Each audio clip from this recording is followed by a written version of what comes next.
Paris, la ville lumière et de l'éternel amour, je vous offre une nouvelle vidéo pour continuer le combat de la vie. Oh les cœurs, à cœur veillant, rien n'est impossible, chers amis.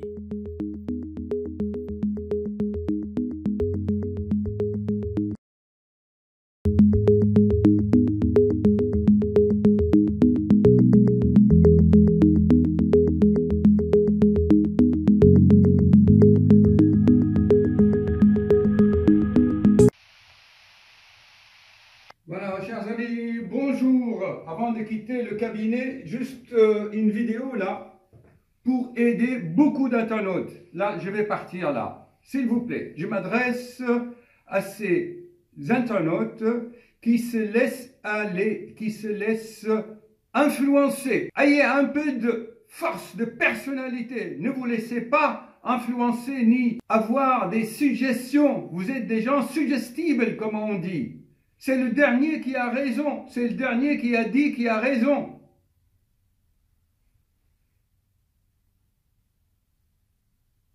Ayez la conviction, quand vous regardez une de mes vidéos, que vous voyez que je dis des choses. Par exemple, je dis souvent, je veux une gouttière occlusale souple. Qu'est-ce qui se passe? Je reçois des dizaines de retours, des mails, des messages. Ah docteur, je suis allé voir mon dentiste et le dentiste ne veut pas me faire une gouttière souple. C'est quoi ça? Moi je dis souple, le dentiste va dire non, il faut une gouttière solide. Qu'est-ce qui se passe, chers amis?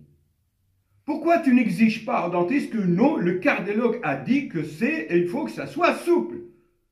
Pourquoi tu m'écris? Qu'est-ce que je fais maintenant? Je suis perdu. Un autre exemple. Vous savez que moi, je suis un homme réglo-scientifique, strict, méthodique. Ok?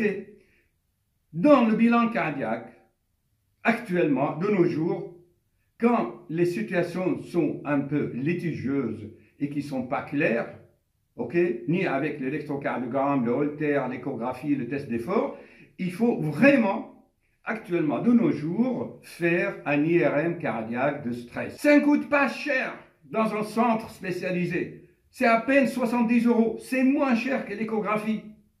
C'est moins cher que la coronarographie ou le coroscanner. Voici l'exemple de ce patient. Je vais vous passer son message. Vous savez, dans les troubles rythmiques, à mon sens et selon mon expérience, il faut faire un IRM cardiaque pour voir plusieurs choses qu'on ne voit pas sur les autres examens. Notamment un début de fibrose au niveau des oreillettes, notamment l'oreillette gauche, où se déclenchent souvent les fibrillations et les arythmies. Ça, les petites fibroses débutantes, on ne les voit pas sur l'échographie, sur le Holter, le test d'effort. C'est incroyable quand même. Alors, le patient m'écrit: docteur, je fais une crise de tachycardie, on a fait le test d'effort, machin, je suis allé voir mon généraliste. Et le généraliste a décrété qu'il ne fallait pas un IRM cardiaque. Voilà le cas. De quoi devenir fou, non? Ensuite, ils me font perdre mon temps, ils me mettent en colère. Je dis, écoute, moi je t'ai dit qu'il faut faire un IRM. Pourquoi tu reviens me dire que le généraliste a dit qu'il ne fallait pas faire un IRM? Mais ça ne va pas, nous. Vous savez, nous, chers amis, en France et un peu dans les pays occidentaux, la sécurité sociale ne veut plus rembourser. On coûte cher, la médecine coûte cher, ils en ont marre. Donc, il y a un contrat entre les généralistes et les assurances maladie que toi, le généraliste, moins tu fais d'examens, moins tu nous coûtes cher à la sécu, nous, on te paye. Moi, je le dis solennellement à tout le monde et je n'ai pas peur. Les généralistes, ils font le maximum, mais ils demandent de moins en moins d'examens pour qu'ils aient des performances. Et à la fin de l'année, ils sont payés 5 000, 8 000 € de bakshish, comme quoi ils ont été performants. Je dis devant eux-mêmes qu'ils me regardent. Arrêtez, demandez un IRM cardiaque de stress, vous sauvez des vies. Et ça coûterait moins cher de demander un IRM cardiaque à 70 € que le patient atterrisse à l'hôpital ou dans un service de réanimation où on paye 3 000 €. Mais c'est idiot, c'est stupide. Ce système de santé va s'écrouler parce qu'il n'est pas logique. Il n'a pas de bon sens, il n'y a pas d'intelligence, bon sang. Alors maintenant, qu'est-ce que je fais, docteur? Je dis, écoute, qu'est-ce que moi j'ai dit? Ben fais-le. Si ce généraliste ne va pas, tu vas à un autre. Et puis après tout, c'est un généraliste. Va voir un autre cardiologue. Enfin, voyons. Ou tu vas toi-même dans un centre d'IRM. Écoute, faites-moi un IRM. Et c'est tout. Tu n'as pas besoin d'ordonnance. Tu vas voir le service et tu le demandes. Tu montes ton dossier. Enfin, bouge-toi un peu. Ayez de la personnalité, de la conviction, de ce que moi je dis, de ce que quand vous voyez quelque chose sur YouTube, regardez par exemple ma chaîne, c'est une chaîne sérieuse, scientifique, correcte, méthodique, basée sur une expérience vivante. Je fais même des cas en live devant vous. J'ai réduit des crises d'arythmie dans le cabinet devant vous. Pourquoi vous n'avez pas la conviction? Pourquoi vous m'écrivez après? Pourquoi vous posez des questions? Vous croyez que moi je passe mon temps là-dessus? J'ai 1000 choses à faire. Enfin, ça suffit. Moi, je dis à celui qui m'envoie des messages, qu'est-ce que je fais maintenant? Ben, écoute, applique ce que j'ai dit dans la vidéo. Sinon, je te bloque. J'en ai marre des gens qui n'ont pas de personnalité, qui sont superficiels, des faux culs. Je m'excuse. Moi, les faux culs, j'en veux pas. Les gens superficiels, influençables. Bon, je vais terminer avec une histoire vraie. Il y a un patient qui m'a été indiqué par des amis, etc. Il est venu me voir. Un soir, il était vraiment fatigué, soi-disant qu'il avait la bronchite, la grippe. Moi, je l'examine, je dis, écoutez, c'est sûr qu'il y a un tableau de bronchite, mais moi, vous me connaissez. Je suis un homme scientifique et je veux aller au-delà. Parce qu'en cardiologie, les symptômes sont, si vous voulez, trompeurs parfois. Des douleurs, des essoufflements qui ont des causes multiples. Alors, le malade a vu pour la première fois comment je l'ai examiné. Le patient a vu comment je lui ai parlé. Il a vu comment j'ai raisonné, comment j'ai travaillé. D'accord? Je lui dis, ok, il me faut maintenant pour faire un diagnostic, le dosage de l'oxygène dans le sang de l'artère. Écoutez-moi bien, dans le sang de l'artère. Et ça, on peut le faire le soir que dans le service des urgences. Allez-y, voici l'ordonnance. Il va au service des urgences. Pareil, on lui fait les radios, les examens. On lui dit, monsieur, oh, c'est une bronchite, rentrez chez vous, on vous donne des antibiotiques. Et j'ai admiré ces patients. Vous savez ce qu'il dit, ce patient? Il m'a dit, non, mon cardiologue, il a dit qu'il faut me faire le dosage de l'oxygène dans le sang de l'artère. Il faut me le faire. Alors, on lui dit, monsieur, c'est une bronchite, rentrez chez vous. Le patient, avec une conviction, un acier, m'a dit, non, je ne partirai pas. Le cardiologue, il était venu me voir la première fois, le cardiologue a dit, il faut me faire la prise de sang dans l'artère pour mesurer l'oxygène. Ça s'appelle une gazométrie ou le gaz du sang. Bon, l'interne finalement a accepté. On lui fait la gazométrie, on pique, on prélève du sang dans l'artère radiale, et vous savez ce qui se passe, chers amis? Il avait tous les symptômes d'une embolie pulmonaire bilatérale. Embolie pulmonaire. L'interne qui lui a dit de partir, il est revenu en courant. Monsieur, on vous garde en réanimation.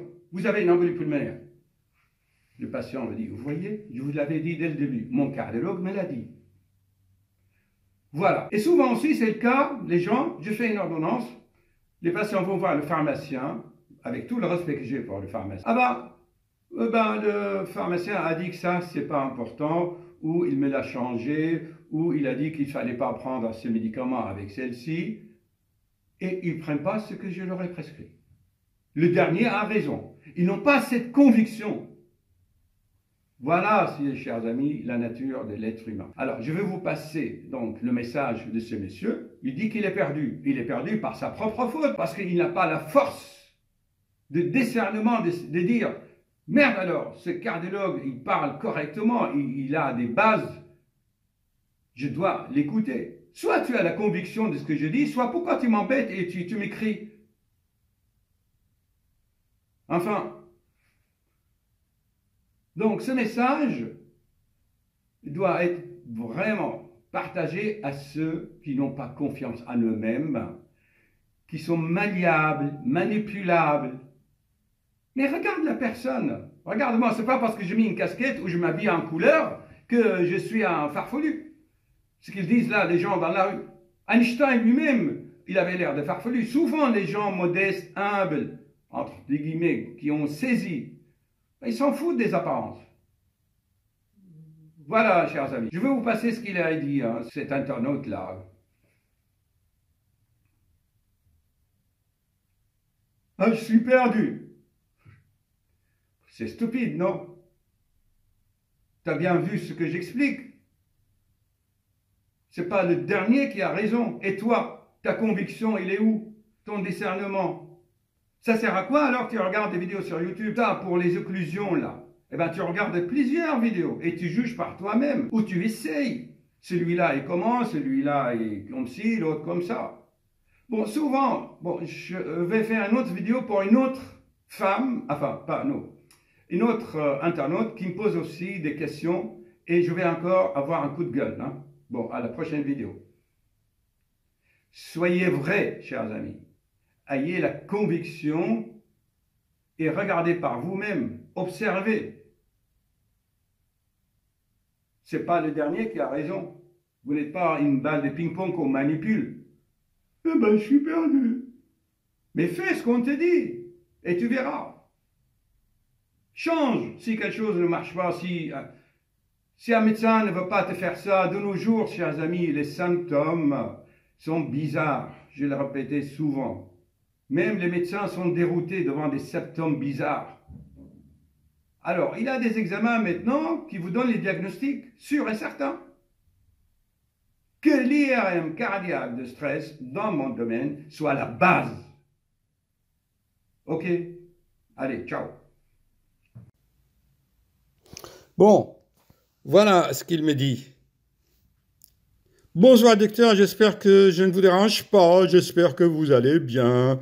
Je voulais juste vous faire part de ma mésaventure. Je me suis retrouvé aux urgences ce soir suite à une tachycardie qui est survenue cet après-midi. Je vous explique. Rapidement, j'ai vers 16 heures pris un antihistaminique surnommé Ebastan. Machin chouette, Kestinulio. Allez voir la chimie. J'ai horreur de la chimie, là. Suite à des allergies. Va savoir si c'était vraiment des allergies ou... Hein, allez savoir. D'abord, il faut être sûr des diagnostics. Vers 18 heures, donc 2 heures après, une tachycardie. Elle n'a pas duré longtemps, mais j'ai été pris de panique. Je me suis calmé, retour à la normale. Au bout de 5 minutes, mais grosse frayeur. Comme je vous l'avais dit auparavant, j'avais fait FA, vagal. Il sait bien, hein, il sait très bien. J'avais une FA, janvier, induite par intoxication alcoolique, puis pas de récidive, mais des tachycardies de temps à autre, liées au stress selon les médecins, plus d'alcool, écho des corps normal, test d'effort normal, holter normal, quelques extras, systole. On m'a fait ce soir un bilan sanguin avec marqueur cardiaque, tout est normal, sauf calcium. Bref, le médecin m'a dit que ça venait de l'antihistaminique, que j'arrête tout de suite. Je lui ai toutefois demandé si je devais faire un IRM cardiaque, et c'est ça ma colère, mais pas nécessaire, selon elle, en raison de mon écho et test d'effort normal. Je suis un peu perdu dans tout ça. Faux cul. Mais alors, qu'est-ce que moi je dis? Donc, une généraliste qui est contre un cardiologue, mais tu ne réfléchis pas. J'ai juste besoin d'éclairage, s'il vous plaît, docteur. Merci pour votre attention. J'espère ne pas vous embêter. Si tu m'embêtes, car je l'explique bien dans mes vidéos. Et aujourd'hui, tu dois le savoir. Et puis, si tu arrêtais un peu la fumette et l'alcool, ça ira peut-être mieux. Et tu trouves un sens à ta vie au lieu d'être perdu. Il y a tellement de choses à faire sur cette planète. Allez, je te laisse.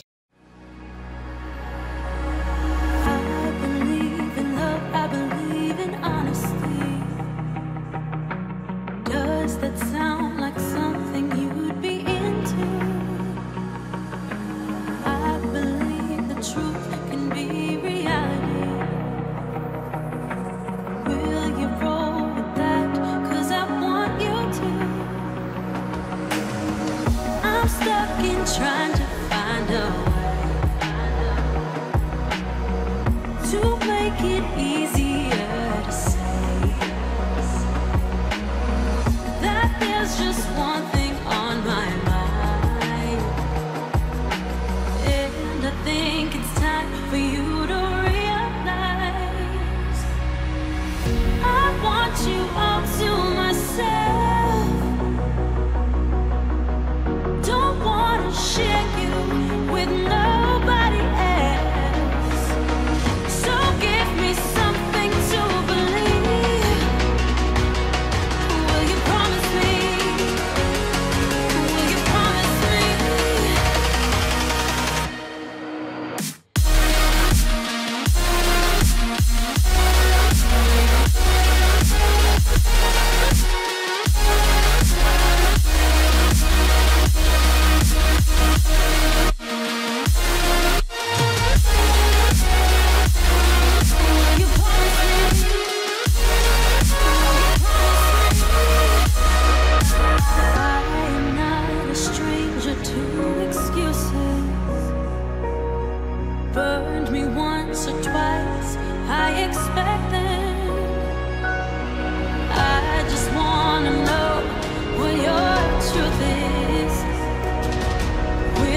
you